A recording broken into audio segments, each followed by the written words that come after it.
plus and like tell us about how it is being diagnosed so late. So I believe that I am fourth generation undiagnosed autistic in my family.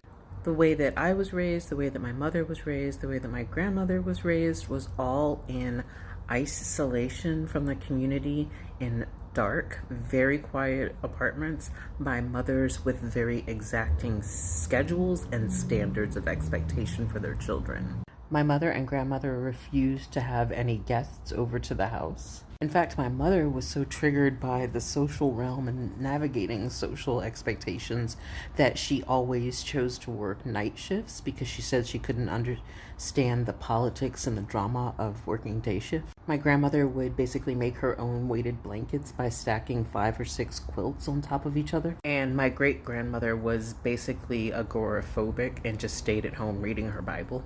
My autistic experience is that I was in and out of the treatment industrial complex for mental health issues from the age of 16 to about 35 when I finally gave up. During that time, I had at least a dozen different diagnoses and about 24 different psych meds that I was on over the course of 20 years. I asked a therapist once if he thought I had Asperger's syndrome, and he said no because it wasn't prevalent in the Black community.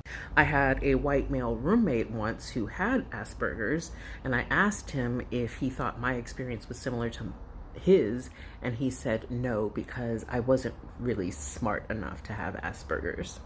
I'm using that nomenclature because that was the nomenclature of the time. The closest I came to official autism diagnosis from the treatment industrial complex was a diagnosis of pervasive developmental disorder, not otherwise specified. I now am to understand that that is a catch-all term for autistic femme and POC people in the 70s, 80s, 90s. Anyway, I accepted my autism diagnosis for myself when I was about 35, but did nothing in terms of like creating community or accommodations for myself.